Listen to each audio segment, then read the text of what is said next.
ஆண்டவராகிய இயேசு நாமத்திலே உங்கள் யாவருக்கும் என்னுடைய அன்பின் வாழ்த்துக்கள். டான் டிவி நிகழ்ச்சியின் மூலம் உங்களை சந்திப்பது மிகவும் சந்தோஷம்.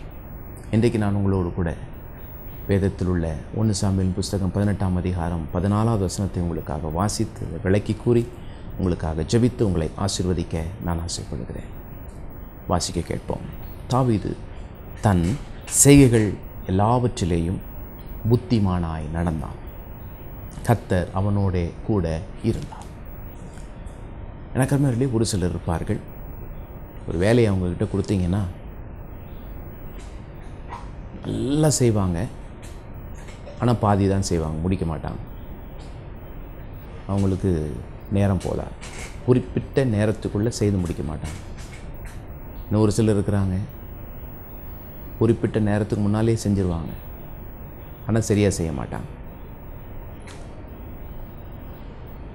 இரண்டும் சரியல்ல. நல்லா செய்வாங்க, நேரத்துக்கு செய்ய மாட்டாங்க. நேரத்துக்கு செய்தால் சரியாக இருக்காது. ஆனால் இங்கே ஒரு மனிதனை குறித்து பார்க்கிறோம். அவனை நம்பி என்ன வேலை கொடுத்தாலும் அவன் அதை புத்திமானாக சரியாக செய்தான் என்று சொல்லி நாம் பார்க்கிறோம். ஆகவே இப்படிப்பட்ட மனிதனை பதவி உயர்வு தேடி வரும். ஒரு நிறுவனத்தில் அவர்கள் சாதாரண ஒரு நிலையில் போய் சேர்ந்தாலும் படிப்படியாக உயர் ஸ்தானங்களுக்கு வருவார்கள். ஒரு குறைந்த சம்பளத்தில் போய் இவர்கள் சேர்ந்தாலும் புத்தியாய் நடந்து கொள்கிறவர்கள், வேலைகளை ஞானமாய் செய்கிறவர்கள் உயர்ந்த நிலைகளிலே அதிகம் சம்பளம் வாங்குகிற நிலைமைக்கு உயர்த்தப்படுவார்கள். இது எப்படி நடக்கிறது? ஞானம் எங்கிருந்து வருகிறது? ஒரு சிலர் நினைக்கிறாங்க ஞானம் என்று பெயர் வைத்தால் ஞானம் வரும் என்று. அவன் ஞான சூனியமாக இருப்பான். இன்றைக்கு வேதம் சொல்லுகிறது, கடவுள் தான் நமக்கு ஞானம் தரணும். இன்றைக்கு ஒரு சில ஊனங்கள் வெளியே தெரியும். கண் இல்லை, கை இல்லை, கால் இல்லை, வாய் பேச முடியாது, காது கேட்க முடியாது. இன்னும் மற்ற ஊனங்கள் இருக்கிறது, உள்ளான ஊனம், அறிவில்லாத, ஞானம் இல்லாத, புத்தி இல்லாத ஊனம். யார் இதை சரி செய்வது? தெய்வம்தான் சரி செய்வார்.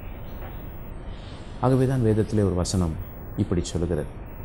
யாக்கோபு 1:5 இப்படி சொல்லுகிறது, ஞானத்தில் குறைவுள்ளவன் தெய்வத்தினிடத்திலே கேட்க கடவன், அதை அவனுக்கு தருவார் என்று.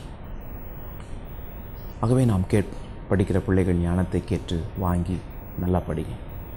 வேலை, தொழில், வியாபாரம், வீட்டை கவனிக்கிறவர்கள் கடவுளிடத்தில் ஞானம் கேளு. புத்தி தாங்க, ஞானம் தாங்கன்னு கேளு. தேவன் அதை தருவார்.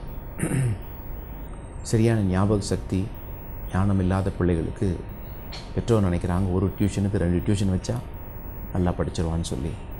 இல்லை பிரியமானவர்களே, படிக்கிற பிள்ளையாக இருந்தால் பள்ளியிலேயே நன்றாக படித்துவிடும். ஆகவே உங்கள் பிள்ளைகளுக்கு தேவை ஞானம், அதை தேவன் தான் தருவார். உங்கள் வேலைகளை சிறப்பாக செய்ய உங்களுக்கு வேண்டியது ஞானம். ஞானம் என்றால் எதை செய்வது, எப்போது செய்வது, எப்படி செய்வது, யார் செய்வது, யாரை கொண்டு செய்வது என்ற முடிவெடுக்கிறது தான் ஞானம். ஒரு வேலையை 10 விதத்தில் செய்யலாம். ஆனால் அந்த 10 வழிகளிலே எது சிறப்பான வழி என்று அறிந்து அதிலே அதை செய்வது தான் நல்ல ஞானம். அந்த தேவன் ஒருவரே தருவார். இப்படிப்பட்ட ஞானத்தை பெற்றவர்களாக படிப்பிலே நீங்கள் உயர்ந்து, வேலைகளிலே உயர்ந்து, தொழிலிலே உயர்ந்து, வியாபாரத்தில் உயர்ந்து வாழ்ந்திருக்க நான் ஜெபிக்கிறேன். ஞானம் இல்லாமல் இருப்பது வேதனை. ஞானம் இல்லாமல் இருப்பது ஒதுக்கப்பட்ட ஒரு வாழ்க்கை. ஞானம் இல்லாமல் இருப்பது தரைமட்டமான ஒரு வாழ்க்கை. ஞானிகளாக, அறிவாளிகளாக, புத்தி உள்ளவர்களாய் நாம் இருக்கும்போது நாம் உயர்ந்த நிலைகளில் நாம் இருப்போம். ஆகவே எல்லாவற்றிலும் நீங்கள் உயர்ந்திருக்க நான் ஆசைப்படுகிறேன். ஞானத்தின் தெய்வம் தாமே உங்களுக்கு ஞானத்தை தருவாராக. கேளுங்க, தெய்வமே எனக்கு ஞானத்தை தாரும் என்று, இயேசுவே எனக்கு ஞானத்தை தாரும் என்று சொல்லி கேளும், நிச்சயமாக தருவார். நான் சொல்லுகிறதை சவாலாக எடுத்துக்கொள்ளுங்கள். ஒரு நாளைக்கு 10 முறையாவது நீங்கள் சொல்லுங்கள், ஞானத்தை எனக்கு தாங்க, எனக்கு அறிவு தாங்க, புத்தி தாங்கன்னு கேட்டுப்பாருங்க. ஒரு வாரம் அல்லது ஒரு மாதத்துக்குள்ளே உங்களுடைய வாழ்க்கையில் பெரிய ஒரு மாற்றம் வரும். ஆசிரியர்கள் ஆச்சரியப்படுவார்கள். நீங்கள் பெற்றுக்கொள்கிற மதிப்பெண்களை பார்த்து ஆச்சரியப்படுவார்கள். வேலை ஸ்தலங்களிலே முதலாளிமார், உங்கள் சூப்பர்வைசர்ஸ், மேலதிகாரிகள் ஆச்சரியப்படுவார்கள். வாழ்க்கையில் ஏற்பட்ட ஒரு பெரிய மாற்றம். தெய்வம் நமக்கு உதவி செய்ய ஆயத்தமாக இருக்கிறார். உதவியை பெற்றுக்கொள்ள நாம் ஏன் தயங்க வேண்டும்? கேட்போம், பெற்றுக்கொள்வோம், ஆசீர்வாதமாக இருப்போம். ஞானமாய் நடந்து கொள்ளும்போது நீங்கள், உங்கள் குடும்பம், உங்கள் சமுதாயம், உங்கள் தேசம் ஆசீர்வதிக்கப்படும். உங்களுக்காக நான் ஜெபிக்கப் போகிறேன். தெய்வம் உங்களை ஆசீர்வதிப்பாராக. ஜெபிப்போம். நேசிக்கிற எங்கள் அன்பின் பரலோக பிதாவே, ஞானத்தில் குறைவுள்ளவன் தெய்வத்தினிடத்தில் கேட்க கடவன், அதை அவர் சம்பூர்ணமாய் தருவார் என்று நாங்கள் வாசிக்கிறது போல, படிக்கிற பிள்ளைகள், வேலை செய்கிறவர்கள், தொழில் செய்கிறவர்கள், வியாபாரம் பண்ணுகிறவர்கள், வீட்டை கவனிக்கிற யாராக இருந்தாலும் அவர்கள் உம்மிடத்தில் வந்து ஞான வேண்டும் என்று சொல்லி கேட்கும்போது அளவில்லாமல் கொடுப்பீராக. வாழ்க்கையிலே ஒரு கீழான நிலையில் அவர்கள் இல்லாமல் மேலான நிலைகளிலே உயர்த்தி வாழ வைப்பீராக. புத்திமான்களாய், ஞானவான்களாய், அறிவாளிகளாய் வாழவையும் என்று சொல்லி நாங்கள் ஜெபிக்கிறோம். தெய்வமே, உமக்கு மிஞ்சின ஞானமும் அறிவும் இல்லை. உம்மிடத்திலிருந்து தான் ஞானமும் அறிவும் முற்றெடுத்து புறப்பட்டு வருகிறது. ஆசீர்வதியும் என்று சொல்லி நான் ஜெபிக்கிறேன்.